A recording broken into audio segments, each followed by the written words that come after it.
Salam dostlar, hər vaxtınız xeyir, hər birinizi xoş gördük. Bugün sizinlə birlikdə, baxın, ən vacib məqamlardan biri, yəni ingilis dilində imtahana hazırlaşıramsa, mənim üçün ən vacib məqamlardan biri olan hansı hissədir sizcə? Təbii ki, writing, elə deyil. Writing üzərində necə işləmək olar? İndi necə işləmək olar deyəndə ilk istəyirəm biz birinci strukturlarına baxaq. Çünki əslində əksər tələbələr yaza bilir. Amma məsələ strukturdadır. Baxın, problem strukturda yaranır. Bu arada mən Xəzər müəllim bugün sizinlə birlikdə esse izahına baxırıq. Bu dərsimizdə esse necə yazılmalıdır? Ümumiyyətlə, təkcə bu magistratura üçün deyil, həm də IELTS imtahanına hazırlaşanlar üçün faydalı olacaq bu video. Dostlar, yorulmayın, videomuz ola bilər biraz uzun olsun, diqqətinizi məndən qətiyyən ayırmırsınız. Diqqətlə qulaq asın, bir dənə dəftər, bir dənə qələm götürün. Dediklərimi yazın ya da beyninizə vurun. İkisindən biri, hansını istəyirsə eləyin. Digər məsələ, bir dənə də çaydan, kofedən, sudan qoyun yanınıza ki, rahat şəkildə mənə baxasız axıra qədər. Deməli, dostlar, dediyim kimi, bugün sizinlə esse-dən danışırıq. Ümumiyyətlə, bizə indi mən magistraturaya daha çox düşən esse tiplərindən danışacağım. Axırda dərsdə baxmadığımız mövzudan, belə deyək də, esse növlərindən bir-iki şablonlar da göstərəcəm sizə. Amma ilk istəyirəm ki, struktur məsələsi necə olmalıdır? Sadə şəkildə, başdan axıra qədər, addım-addım gedək. Yaxşı, diqqətlə mənə baxın, yayınmayın, fikriniz məndə olsun və başlayaq. Belə, bilirsiniz ki, dostlar, bayaq da dedim, ümumiyyətlə magistratura imtahanlarında belə deyək də, esselər böyük rol oynayır, essenin yazılması. Və bayaq da qeyd elədim, bu sadəcə magistra yox, IELTS-a da lazım, digər imtahanlar da verə bilərsiniz, fərqi yoxdur. Diqqətlə mənə qulaq asın. Deməli, uşaqlar, birinci mən istəyirəm Word-ü açım, bizə düşə bilən esse növlərindən adları qeyd edək. Çünki uşaqlar, bilirsiniz ki, esselər belə deyək də,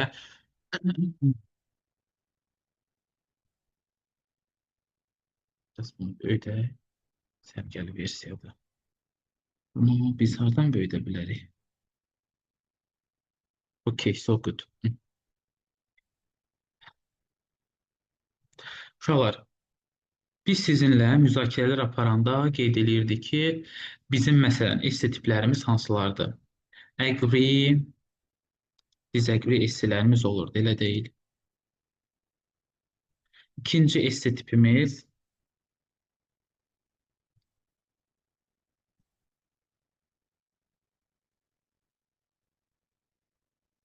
və üçüncü esse tipimiz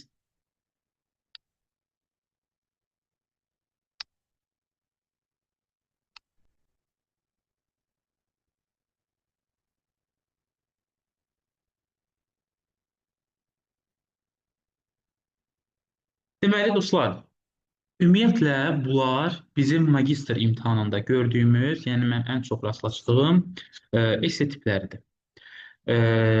Bunların strukturunu bilmək sizin üçün vacibdir. Yenə deyirəm, əslində struktur hamısında eynidir. Görəcəksiniz birazdan necə olur.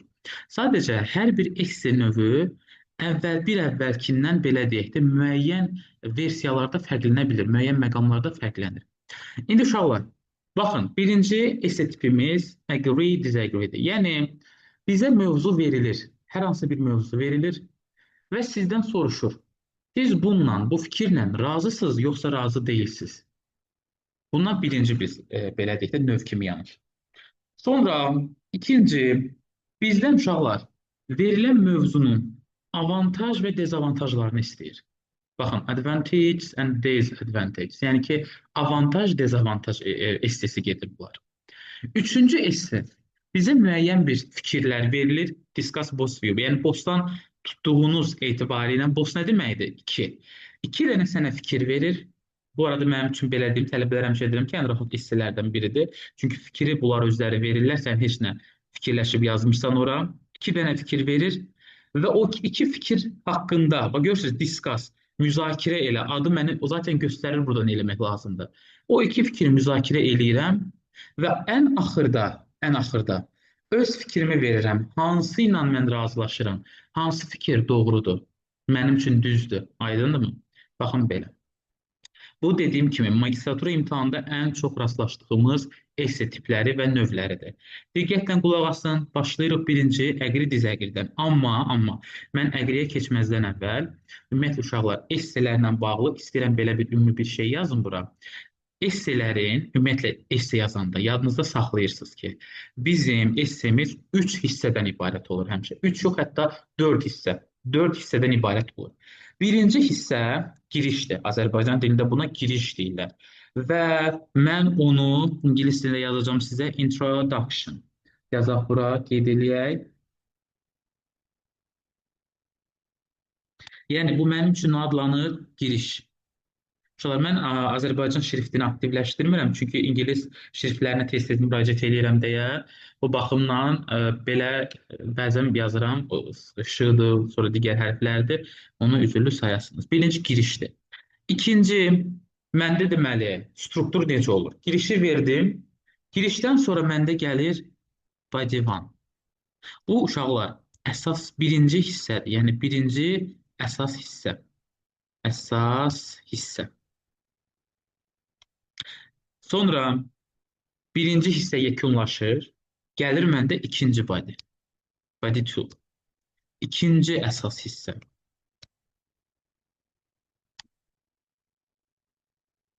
Və nəhayət, bunu da yazandan sonra mənim essemin axırıncı hissəsi, yəni nəticə, conclusion gəlir. Conclusion. Uşaqlar, buna da nəticə yazaq öz dilimizdə. Nəticəsi. Yəni, dostlar, bu yuxarıda verilən tiplərdən asılı olmayaraq, istərsən essen əqri dizəqri olsun, istər sənin essen avantaj, dezavantaj essesi olsun, istər diskas bossuyu olsun, fərqi yoxdur. Hansı növ olursa olsun, siz 4 dənə bu struktura əməl eləməlisiniz. Yəni, bal verilən zaman, qiymətləndirmə zamanı bunlar nəzərə alınır. Tələbələr esse yaza bilirlər, bəli. Bəziləri olur ki, çox yaxşı esse yazır. Amma esselər qarışır bir-birinə cümlələr. Giriş bilinmir, əsas hissə bilinmir, nəticə orada bilinmir. Hamısını səliqəli qeyd eləmək lazımdır. Çünki uşaqlar, bəzən bizə bunlar belə gəlir bu hissələrdə, giriş, əsas hissə, bunları fərqləndirmək, düzgün yazmaq, qeyd eləmək.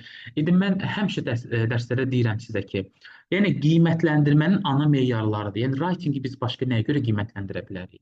Okey, qrammatika. Qrammatiyayı qiymətləndirdim. Giriş, body 1, body 2, conclusion, bunlar da yerində olmalıdır. Yerində yoxdursa, bunlara təbii ki, bal kəsirlər. Yəni, bu bizim üçün belə deyək də, mənasız bir şey kimi gəlməsin. Çünki görürəm, çox adam elə öz bildiyi kimi yazmaq istəyir, amma yox.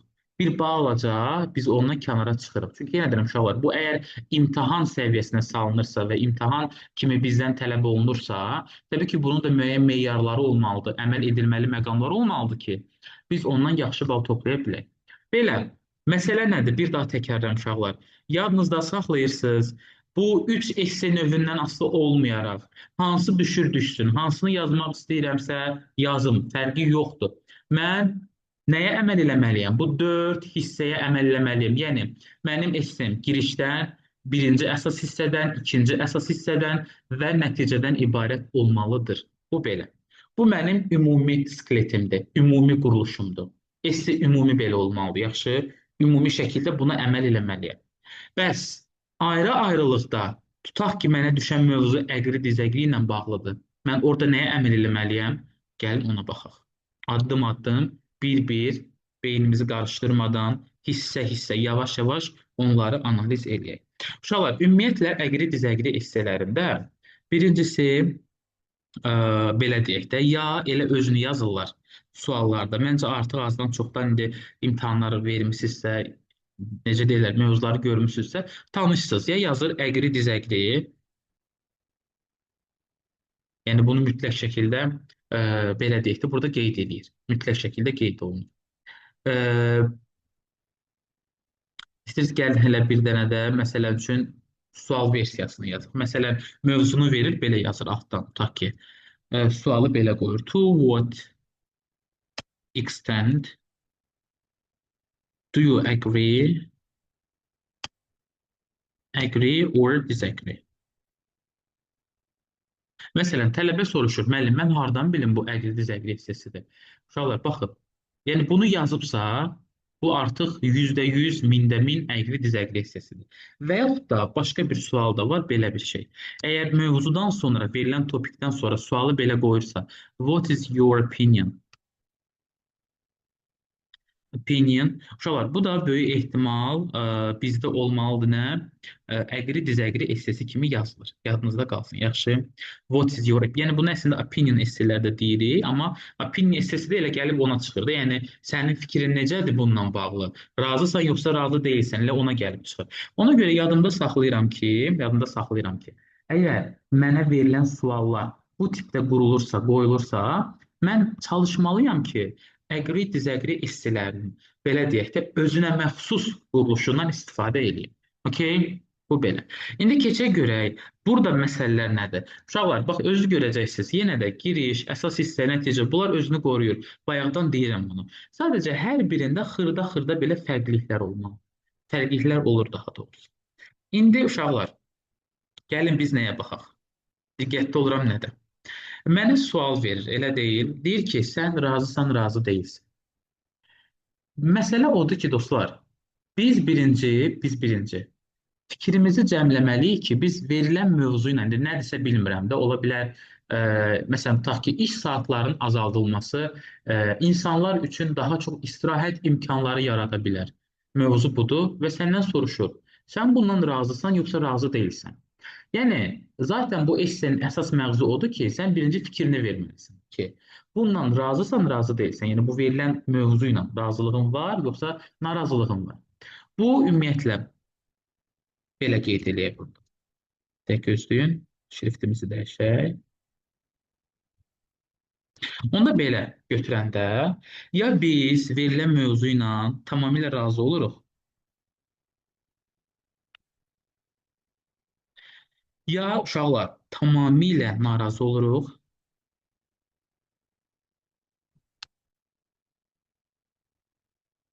ya da üçüncü olaraq partly agree,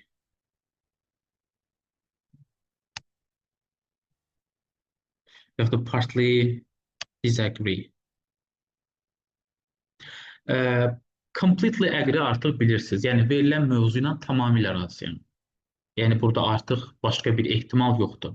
Completely disagree artıq bilirsiniz. Verilən mövzu ilə tamamilə narazıyam. Partly agree, partly disagree odur ki, 50-50. Yəni həm razıyam, həm narazıyam. İndi məsələ nədir? Mən sizə dərslərdə də demişəm.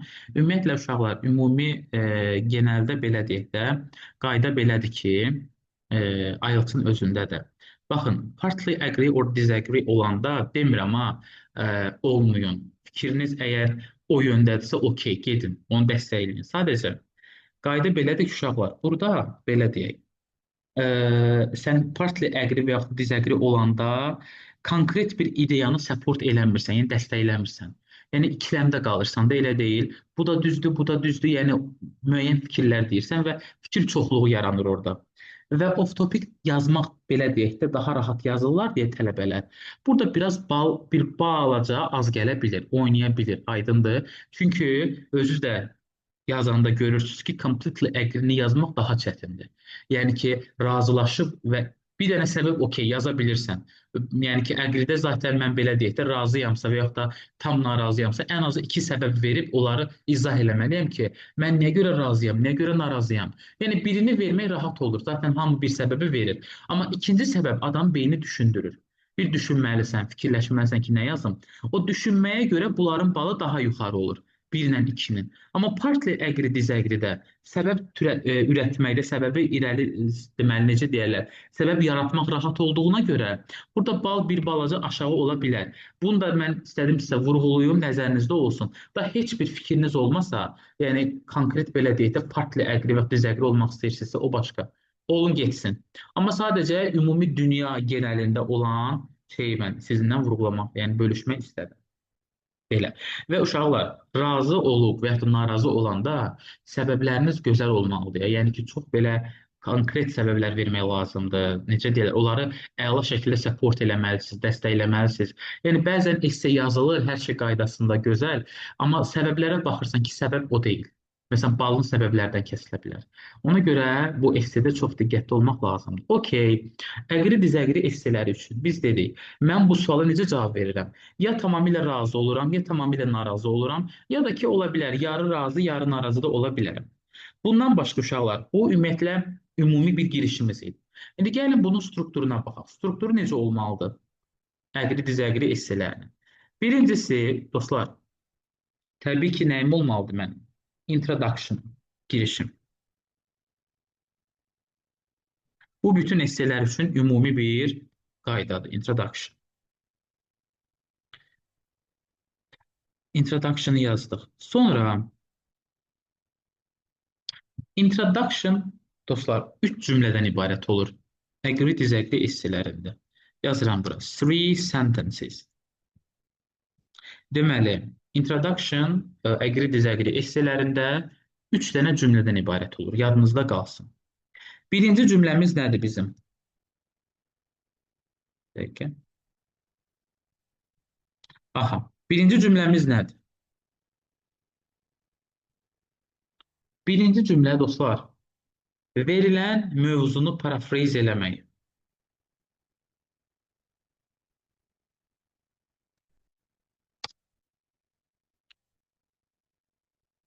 Paraphrase a topic. Bu nə deməkdir? Məsələn, tutaq ki, yazır. Gəlin elə bir dənə buradan mövzuda yazım sizin üçün. Sadə bir şey yazıram. Drinking, yəni bunu özümdən sadə bir formada yazıram başa düşmək üçün. Is essential for people.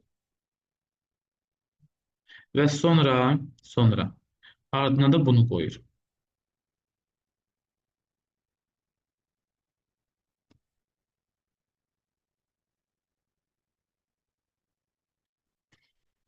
Yəni yeni sətrə keçək, rahat olsun bizə.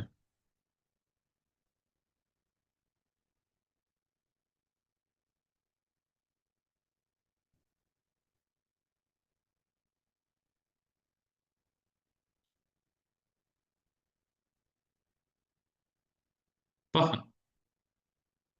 Drinking water, yəni su içmək insanlar üçün vacibdir. Mövzum budur.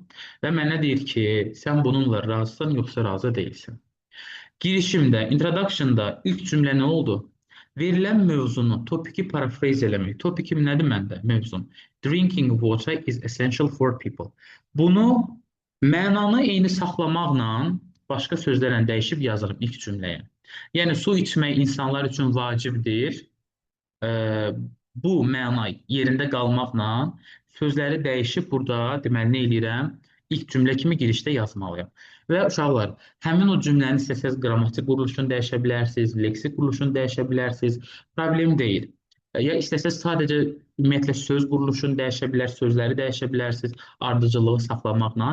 Amma əsas odur ki, parafrez eləyəsiniz. Yəni bütün əqri-dizəqri esselərində girişin birinci cümləsi nə olur? Sənə verilən bu sualdan əvvəlki hissə ki var, to what extent do you agree or disagree?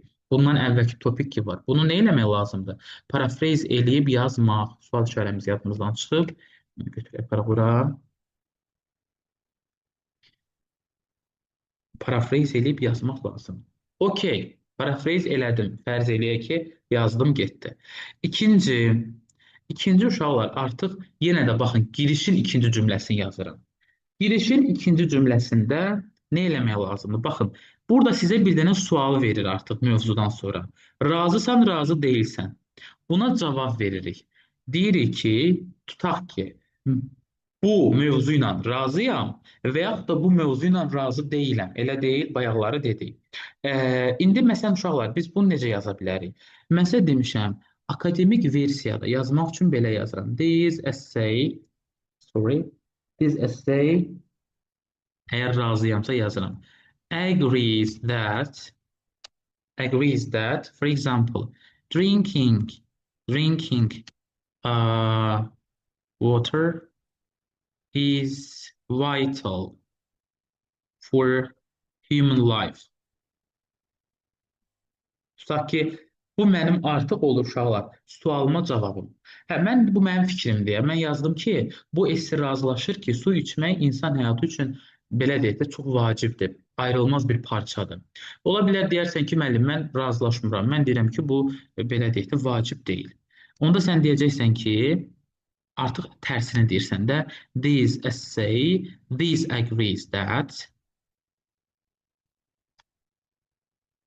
və artıq ora öz fikrini ki, məsələn, su içmək insan həyatı üçün məsələn vacib deyil. O qədər də əhəmiyyətli deyil.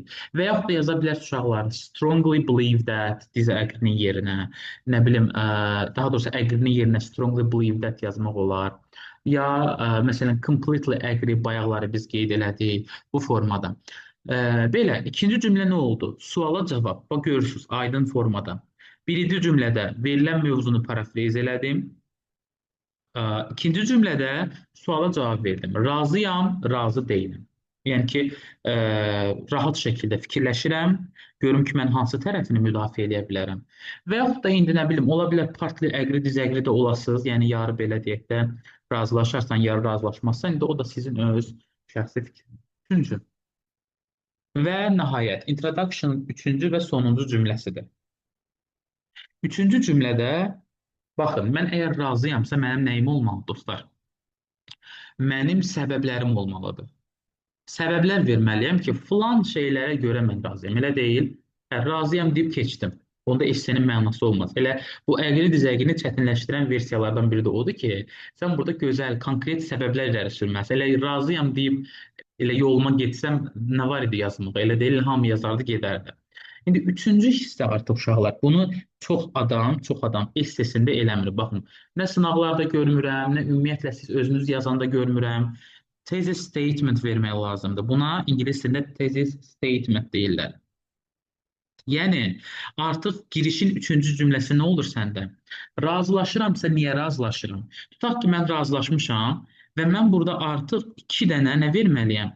İki dənə səbəb verməliyəm, reason verməliyəm ki, mən niyə görə razı oldum? Və yaxud da razı deyiləmsə, iki dənə səbəb verirəm. Niyə görə razı olmadım? Uşaqlar, bunu da ki, niyə görə veririk? Axı biz bayaq danışdıq. Bizdə nə qədər body var idi ümumiyyətlə esselər üçün?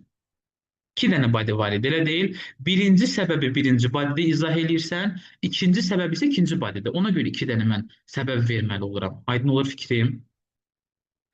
İki dənə səbəbi verdim. Okey, thesis statement da bitdi. Məsələn, iki dənə səbəb biz nə verə bilərik? Tutaq ki, uşaqlar, məsələn deyirəm, indi su içməkdən söhbət gedir. Lord ilə deyəcəm ki, belə hamınız başa düşəsiniz. Su içmək insanı arıqladır. Bax, birinci səbəb olsun arıqlamaq. Elə deyil, losing weight, çəki itirmək. İkinci səbəb olaraq mən nə yaza bilərəm?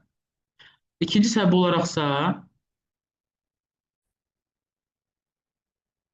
ikinci səbəb olaraqsa dostlar, məsələn, götürək qan dövranını yaxşılaşdır. Elə deyil, tutaq ki, thesis statementdə mən yazıram. Yəni onun da mən şablon cümləsini verim sizə.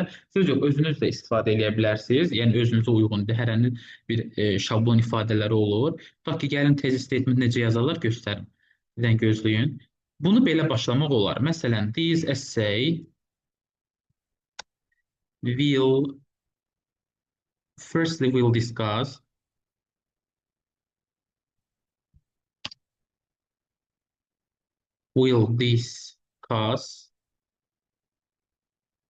drinking drinking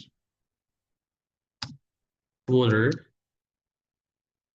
helps to lose weight. Çəki atmağa kömək eləyir. Secondly, blood circulation.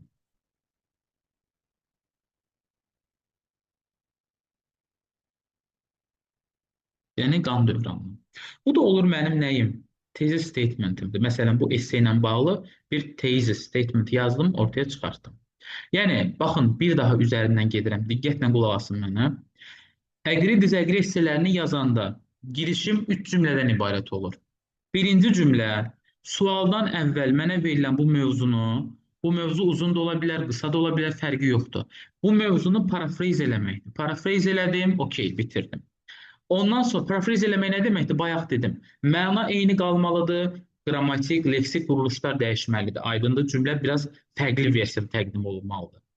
İkinci, ikinci artıq uşaqlar sualına cavab verirsən. İndi məndən soruşur da razısan, razı deyilsən. Nə deməliyəm? Ya razıyam, ya razı deyiləm, ya da ki ortada qalaram. Partly agree or disagree olaram, amma mən üçüncü versiyanı sizə məsləhət görmürəm.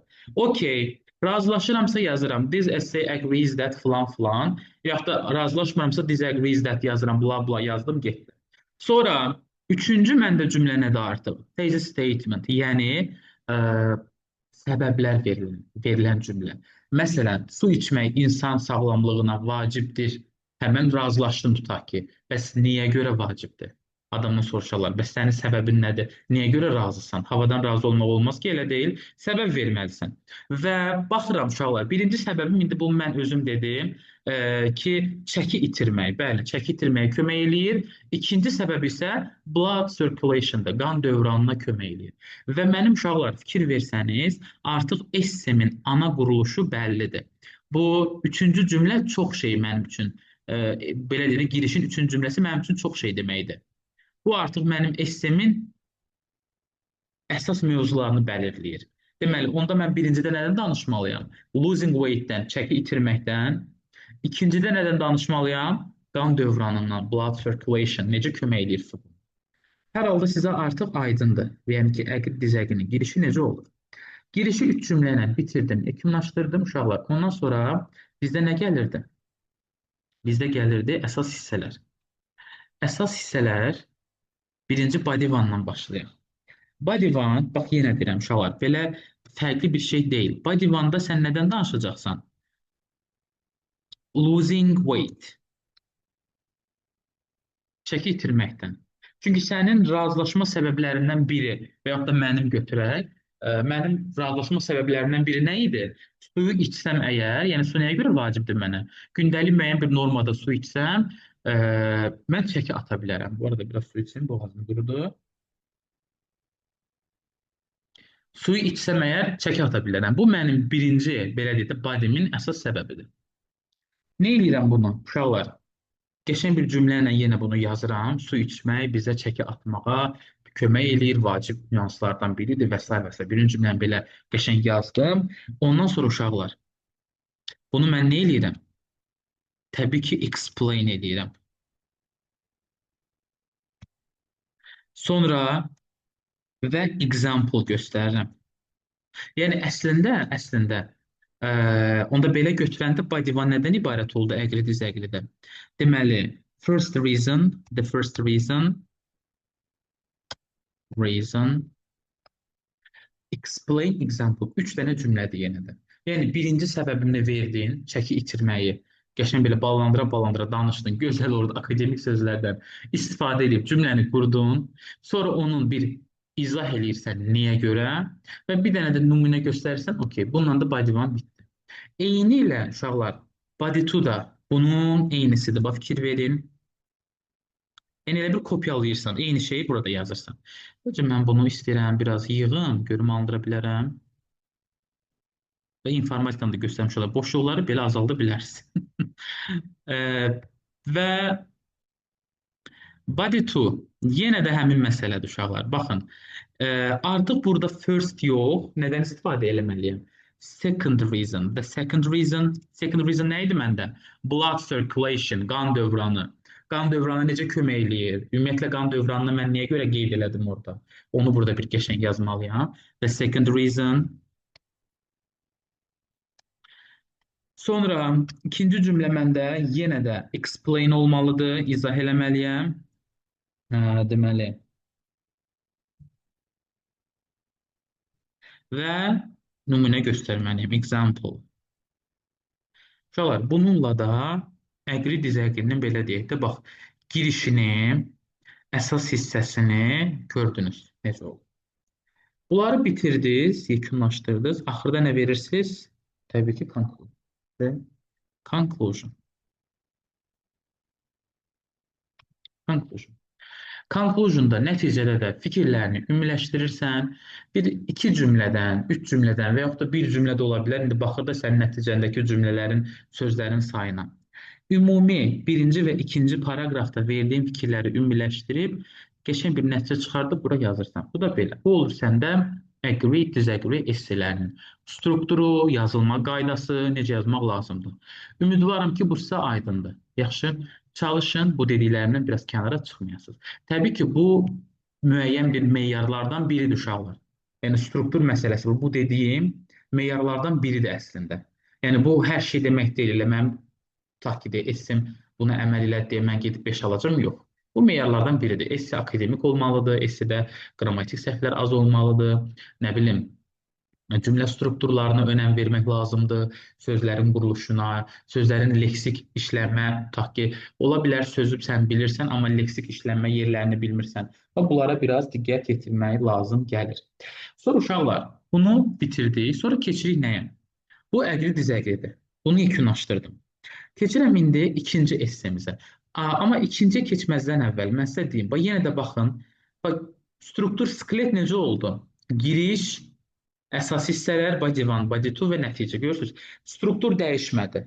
Eynidir, skelet eynidir. Sadəcə hər bir esse növünün biraz özünə məxsus fərqlilikləri var. Yəni girişdə bunu belə yazırsan, əsas hissəsini belə yazırsan və s. İkinci esse tipimiz nə idi bizdə? Avantaj, dezavantajı axırıncı demək istəyirəm. Çünki biz bununla dərslərdə də danışmamışdıq. Biraz sizə yaddır. İstəyirəm discuss post view-nu deyim, aradan çıxardım. Çünki dostlar, bu həddindən artıq çox sadədir. Məncə sizə də sadə gəlir. Çünki fikirləri burada özləri verirlər, sağ olsunlar, məni yormurlar, Allah canlar sağ eləsin.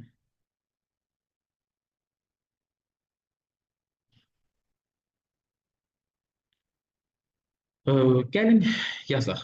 Bunu bir dənə bura kopyalayaq. Discuss both both views and give your opinion. Give your own opinion. Uşaqlar, bayaq da dediyim kimi, burada əslində iki dənə fikir verilir sizə və siz bu fikirləri nə edirsiniz?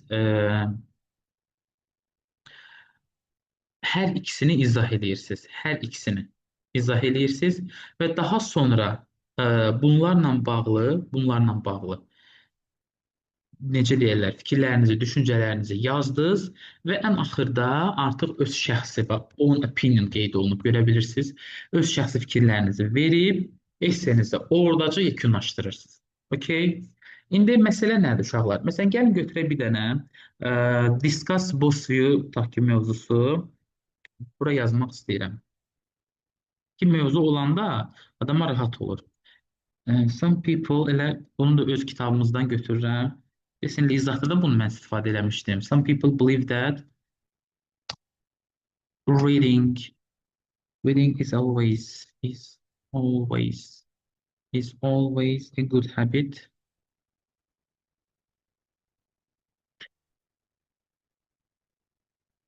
Good habit.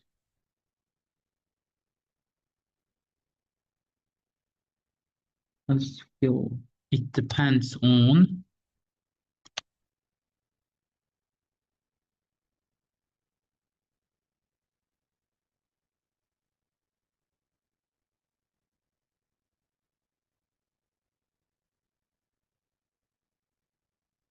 reading. Bunu verdi. Ondan sonra uşaqlar deyir ki, yəni bunu yenə kopyalanmış gətirib buraya yazmaq olar. Bu 4 bizdən əl çəkmir. Nə 4-dürsə, həddəqələ bir yazılır.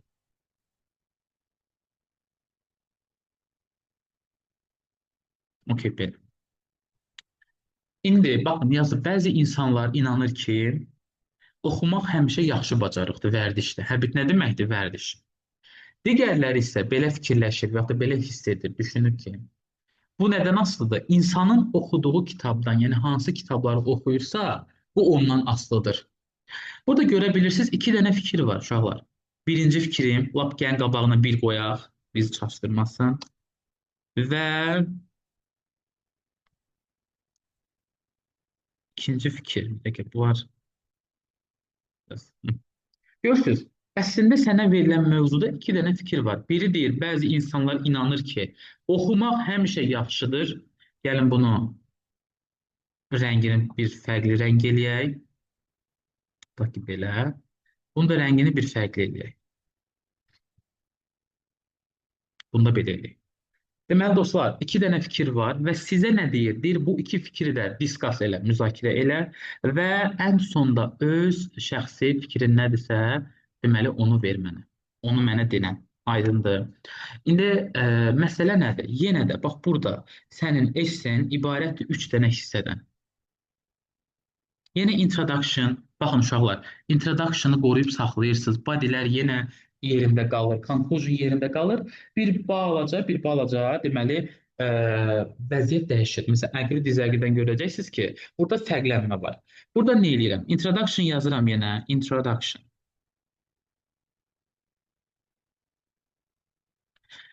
Deməli, introduction-da uşaqlar, burada belə deyək də, əksərən bir cümlə olur. O da nədir?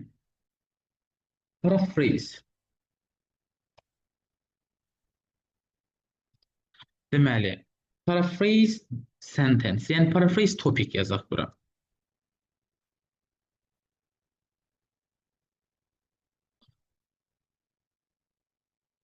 Introduction-a deməli nə eləyirəm? Baxın, discuss post view-dan əvvəl olan bu hissə var. Və bu cümlələri paraphrase edib gətirirəm, yazıram. Bu mənim olur girişim. Yəni əqli dizəqidə görürdünüz, fərqli-fərqli şeylər eləyirdik. Elə deyil? 3 dənə cümlə yazmışdıq. Həm razıyam, razı deyiləm deyirdik. Burada amma o yoxdur. Görürsüz, o qayda burada getmədi artıq.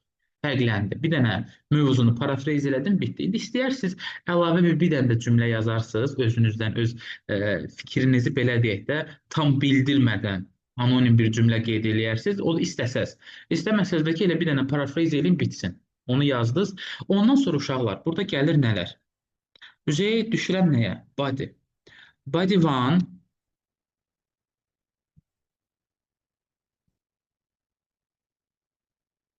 Body one-da nə edirəm uşaqlar? Body one-da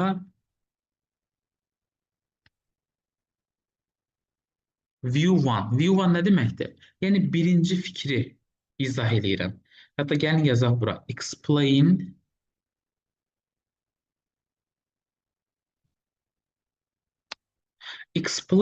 view one. Bax fikir verin.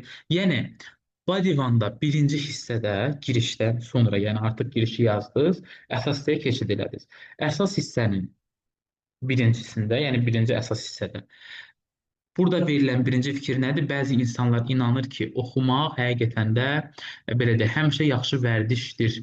Bunu gəlirsən, burada izah eləyirsən, bu fikirlə bağlı fikirlərini bildirirsən, amma sizə bir dənə bir söz deyim, bayaq demək yadımdan çıxdı. Esseləri yazanda çalışın uşaqlar əsas hissədə və girişdə şəxs əvəzindən istifadə eləməz. Yəni mən fikirləşirəm, o düşünür, biz fikirləşirik, sən fikirləşirsən, belə yox. Ümumi yazın. Məsələn, many people consider that. According to society, cəmiyyətə görə, according to research, according to studies, tədqiqatlara əsasən, increasing number of people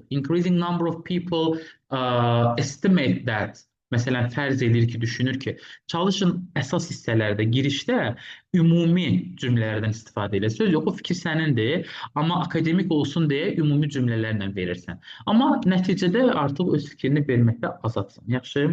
Body one-da deməli nə elədim? Body one-da mənə verilən birinci fikri izah elədim. Explain eləyirəm.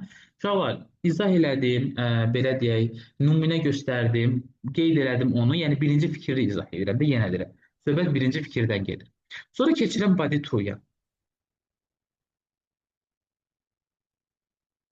Body two-da isə uşaqlar izah eləyirik nəyi?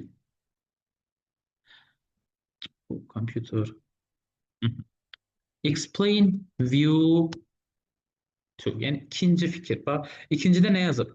Digərləri isə belə fikirləşir ki, oxumaq, yəni belə deyək də, bu hansı kitabı oxuyur insanlar bundan asılıdır. İkinci fikir də budur. İndi bununla bağlı sənin nə düşüncən varsa, onları burada yazıb, izah eləyib, nümunə göstərirsən, 4 cümlə ilə, 3 cümlə ilə və yekunlaşdırırsan, bunu da verəndən sonra artıq uşaqlar, sonda bizə nə gəlir? Conclusion.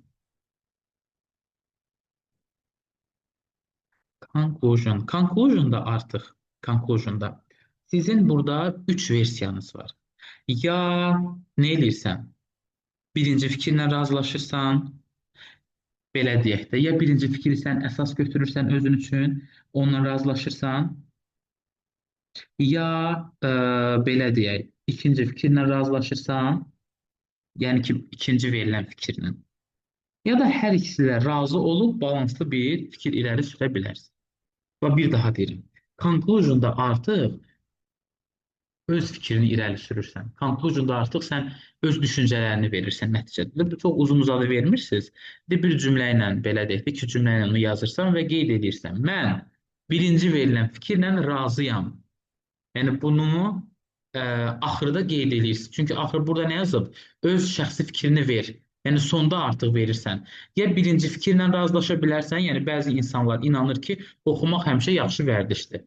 İndi ola bilər sən bununla razısan, deyərsən ki, mən bu fikirlə razıyam nəticədə.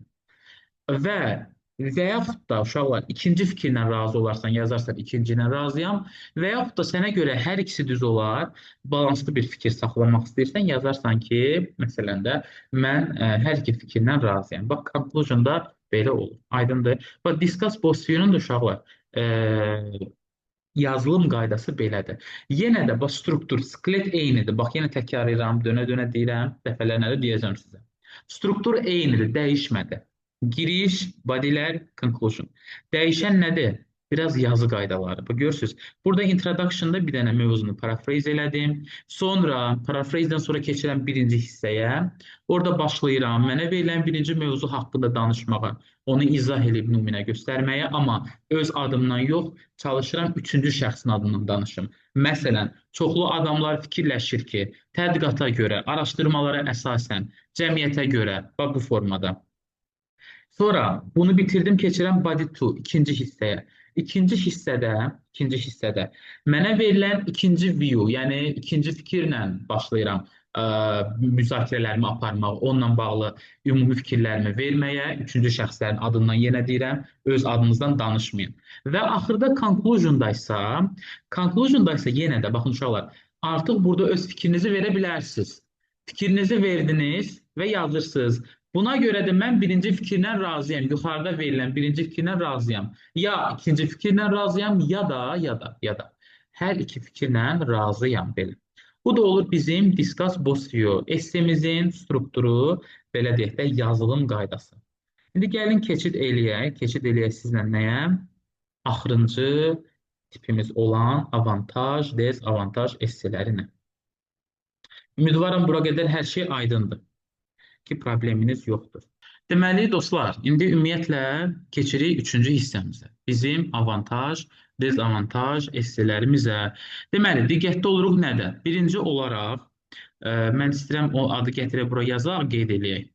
Gözləyin.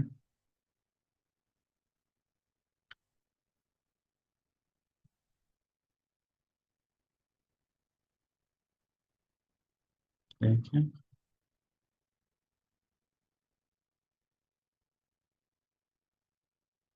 Ümumiyyətlə uşaqlar, avantaj, dezavantaj esseləri burada görə bilirsiniz. Yəni bizdən adı üzərində bir üstünlüklərini, çatışmayan cəhətlərini mövzu verir və onları soruşur.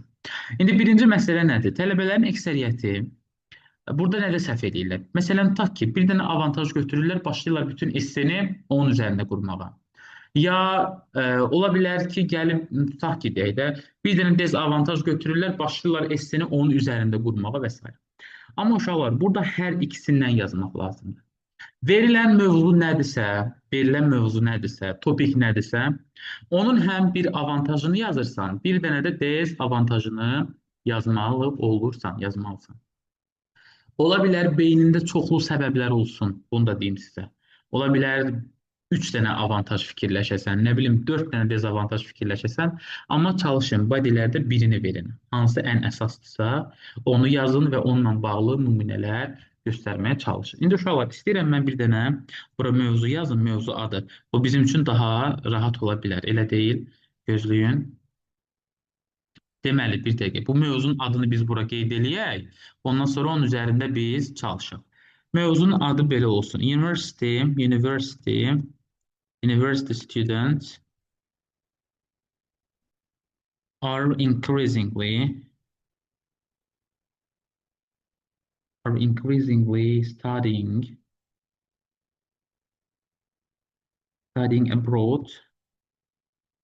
abroad as part as part of their studies, of their studies. Okay, bu mənim topikdir, mövzudur.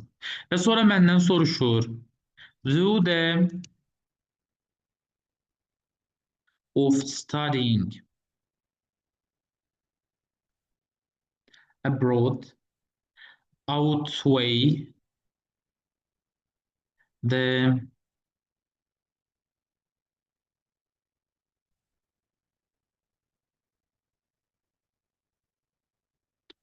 disadvantages. Görə bilirsiniz belə. Baxın, ta ki bir mövzu götürdü, yəni mövzunun üzərindən anlamaq daha rahatdır, ona görə istəyirəm ki, onu verək. Və yazıq ki, uşaqlar, universitet tələbələri belə də xaricdə oxumağa, yəni necə deyirlər, hansı ki artan şeydə xaricdə oxuyurlar sayda və bu da onların təhsil həyatlarının yəni bir hissəsidir. Yəni artıq xaricdə oxuyan tələbələrin sayı belə desək də artır və s. bu kimi götürə bilər. İndi məsələ nədir? Bizdən soruşur, xaricdə oxumağın avantajları dezavantajları üstəliyirmi? Elə deyil. As part of their studies, yəni onların təhsillərinin bir hissəsi kimi xaricdə oxumaq belə deyə də artır. Necə deyərlər? Yüksəlir. Və məndən soruşur, avantajlar dezavantajları üstəliyirmi? Bax, məndən soruşduğu budur.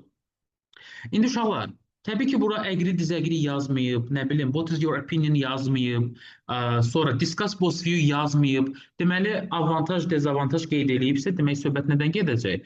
Avantaj hissəsidir, yəni advantage and disadvantage hissəsidir bu.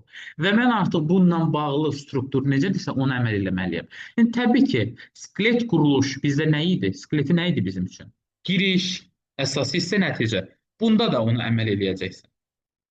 Baxın. Birinci yazıram girişi. Introduction. Bu zaten hamısı üçün uşaqlar keçərlidir. Yadınızda qalsın. Yəni yenə də təkrarlayıram ki, bu elə bir şeydir ki, bu hamısında keçərli. Introduction'ı verdim. Introduction'ı verəndən sonra məndə yenə başlayır cümlələr. Birinci cümlə uşaqlar paraphrase. Bax yenə də dəyişmir. Görürsünüz?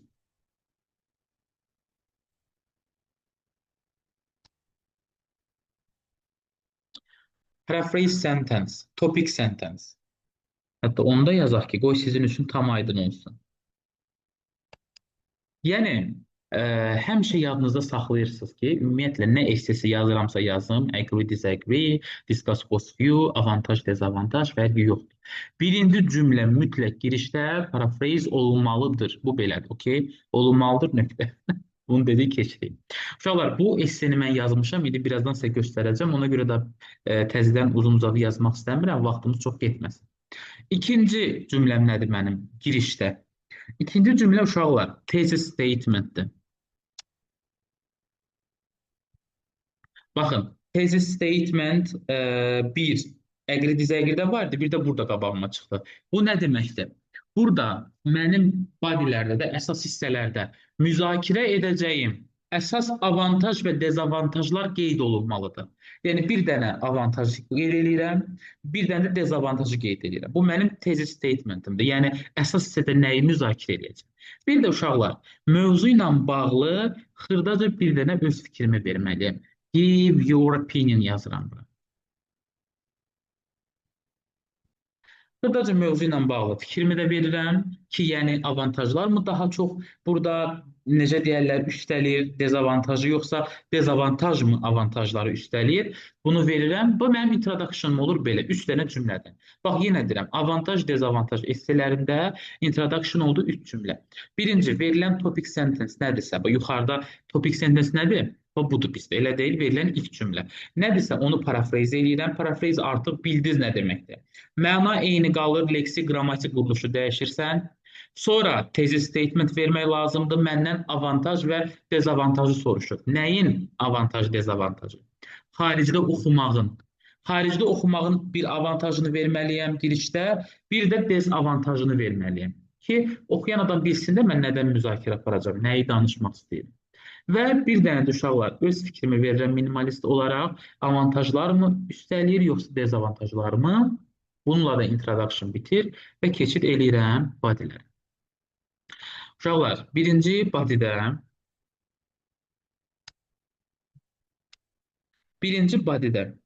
mənim birinci cümləm nə olur? Bax, fikir verin. Birinci cümləm olur ki, öz əsas avantajım, yəni nədirsə, o tezis statementdə vermişdim, bir dənə avantaj, üstün cəhət. Onu vurğulayıram. Outline main advantage. Yəni əsas avantajı qəşəngcə vurğulayırsınız. Yenidən onu gözəlcə qeyd edirsiniz. İkinci cümlə nədir? İkinci cümlə uşaqlar, give reasons. Give reason və yaxud da reasons. Yəni səbəb və yaxud da səbəblər verə bilərsiniz. Bir dənə də olar, iki dənə də olar. Və give examples. Example yazıram elə sadə formada. Yəni nümunə verirsiniz, bitdi body. Sonra keçirəm body 2. Eyni ilə bunun eynisidir. Elə götürüb bunu kopyalayıram. Ctrl-Z ilə səhv etməsin. Ctrl-C sonra ver. İnformatika yadımdan çıxır. Burada isə uşaqlar, gözləyin bunu 3 eləyək. Artıq body 2-da isə, bu ikincilikdə məndə elə deyil, outline disadvantage olmalıdır. Artıq avantaj yoxdur, dezavantajı vurğulayıram.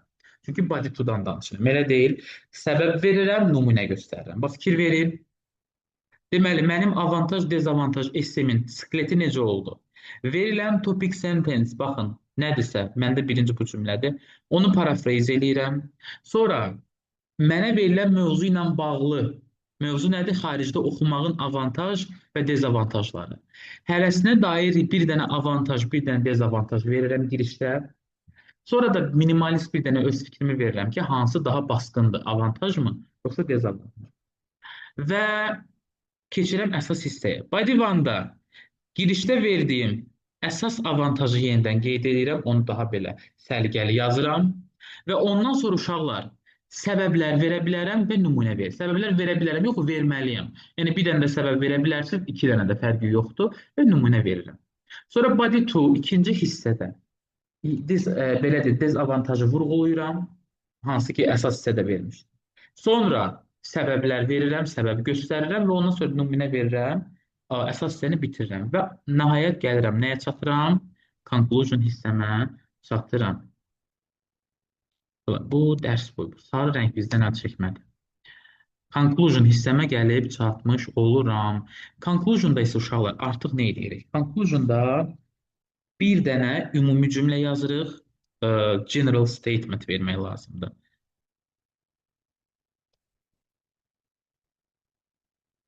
General statement verirsiniz. Sonra uşaqlar, avantaj və dezavantajları yenidən vurğulamaq lazımdır. Mention.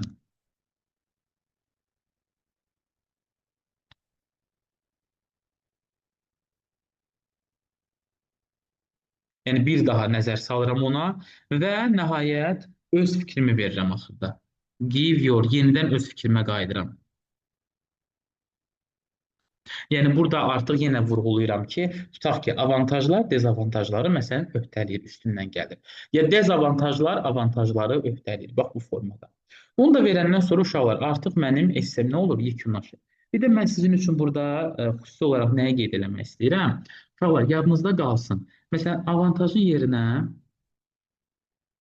bir dəqiqə, bu niyə belə düşdü? Avantajın yerinə başqa nələr yaza bilərsiniz və yaxud da nələr yaza bilərlər essedə? Benefit yazmaq olar. Sonra upsides yazarlar. Siz də yaza bilərsiniz onun əvəzinə. Positive sides yazmaq olar. Sonra uşaqlar qeyd eləyə bilərsiniz. Merit. Sonra və pros da qeyd eləmək olar. Pros. Bəs belə deyək də, advantage, dezavantajlara nə yazaram? Bunlara isə yaza bilərəm, bax fikir verin. Drawbacks,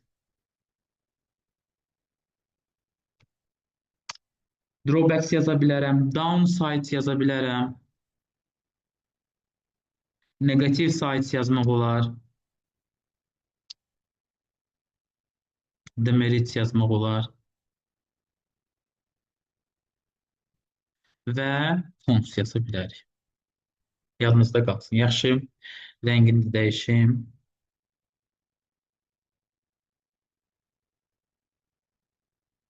Belə, indi gəlin bir dənə də bununla bağlı tam nümunə də göstərim sizə.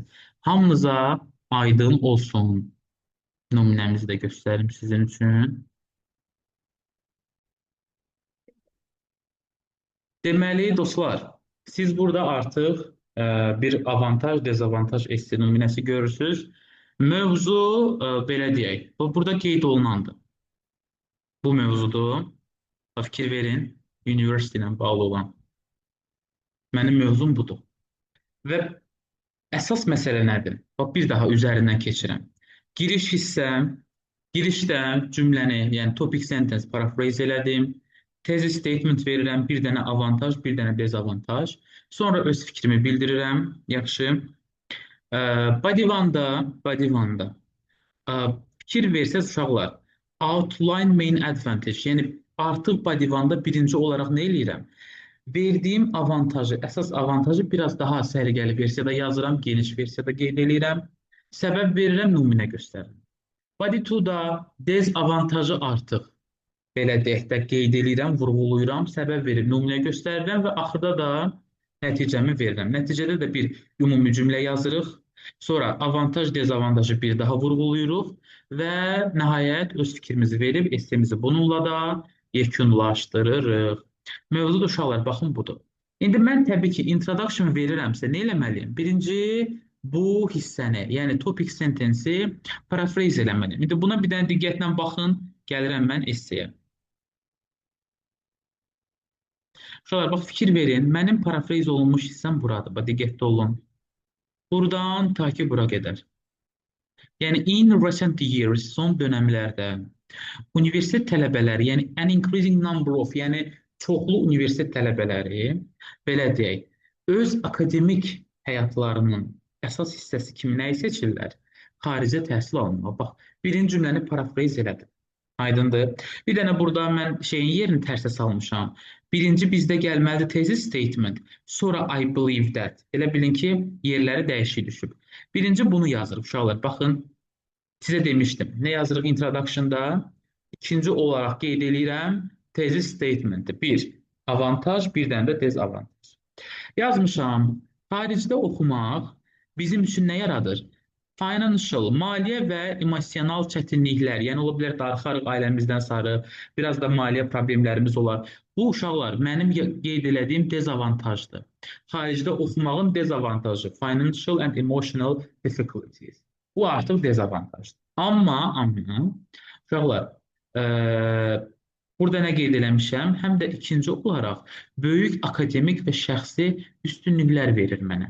Bunu isə avantaj olaraq qeyd eləmişəm. Və hansı ki, bunlar nə eləyir? Bütün o problemləri üstəlir. Yəni, o dezavantajların üstəsindən gəlir. Outweigh. Və üçüncü cümlə olaraq da bu qeyd olunmalıdır. Bunu gəlin başqa rəngdən eləyək. Ta ki, yaşıl rəngdən. Bu mənim artıq üçüncü cümləm olmalıdır. Mən yerlərini səhv vermişəm. Yazanda səhv qeyd eləmişəm. Baxmayaraq ki, bu trend, yəni bu tendensiya böyük çətinliklər gətirir, müəyyən çətinliklər, challenge çətinlik deməkdir, çətinliklər gətirir. Mən inanıram ki, benefits, yəni benefit nə idi? Avantajlar drawbacklərə, yəni çatışmayan cəhətlərə nisbətən daha vacibdir. Bunların da sinonimlərini mən burada sizin üçün uşaqlar qeyd eləmişəm. Bax, fikir verin, sinonimləri buradadır. Yəni siz də essələrinizdə istifadə edə bilərsiniz. Yaxşı. İndi gəlin qayıdaq essemizə. Girişimi verdim. Okey, girişimi verdim. Uşaqlar, girişi verəndən sonra mən nə edirəm? Keçirəm body one-a, yəni avantajdan danışıram. Yəni advantage-dən qeyd edirəm. Elə deyil. İndi advantage danışanda mən bura nə qeyd eləmişdim essemdə? Avantaj nə idi mənim üçün? Akademik və şəxsi, belə deyək də, üstünlər, faydalar, bunları qeyd eləmişdim. Və baxıram ki, mən orada bunun haqqında yazmalıyım. Görürsünüz, one clear advantage of studying abroad, xaricdə oxumağın vacib bir, belə deyək də, aydın üstünlüyü nədir? Tələbələrin akademik və profesional bacarıqlarının inkişaf imkanı verir. Və sonra başlayıram onları izah eləməyə, dəstəkləyici cümlələr verməyə. Body 1-ı bitirəndən sonra keçirəm Body 2-ya, dezavantaja. Dezavantajda isə baxın, bu nə qeyd eləmişdim burada? Financial and emotional difficulties. Yəni finansal və emosional, yəni ailəmdən sonra darıxa bilərəm, dostumdan sonra darıxa bilərəm. Bunun çətinliklərini mən burada qeyd eləmişdim. Elə deyil və başlayıram bu haqda yazmağa. Bir dəqiqə diqqətli olun. Aha. Və başlayıram bu haqda qeyd eləməyə. Bax, fikir versəniz, bax, bu hissədə uşaqlar, bir dəqiqə, mən nədən bəhs eləmişəm? Financial burden. Burden nə deməkdir? Yük. Maliyyə yükündən danışıram. Hansı ki, xaricdə belə deyil, təhsil create, yaradır. Bunu danışmışam. Məsələn, ödəniş xərcləri ola bilər, yerləşmə xərcləri, səyahət ola bilər, gündəlik expenses xərclər ola bilər. Hansı ki, bizim öz evimizdə, yəni yaşadığım evə nisbətən, ev deyəndə, yəni home country-də, vətənimə nisbətən daha baha başa gələ bilər. Bunu qeyd eləmişəm və uşaqlar, bundan sonra da gəlirəm, axırda nə verirəm? Nəticə verirəm. Və nəticədə yazırıq. In conclusion, baxmayaraq ki, xaricdə təhsil almaq can lead nəyə gətirə bilər? Significant, yəni vacib finansal problemlərə, çətinliklərə gətirə bilər. Elə deyil, bunu qeyd elədik. Və daha sonra qeyd edirik, the chance to gain high quality education. Amma belə deyək, yüksək keyfiyyətli təhsil əldə etmə şansı və dəyərli professional, yəni belə deyək də, təcrübə daha belə deyək, more beneficial, faydalıdır. Və buna görə də avantajlar dezavantajları nə eləyir? Outweigh, öhdələyir, üstündən gəlir. Ümidvaram ki, bu sizin üçün aydın oldu dostlar. Baxın, 3 esse növünündə bir videoda danışdım sizə. Addım-addım, step by step hər bir hissəsini qeyd elədim. İnşallah ki, probleminiz olmaz və rahat şəkildə hər bir şey yazarsınız. Sağ olun, salamat qalın. Növbəti dərslərdə görüşənə dək.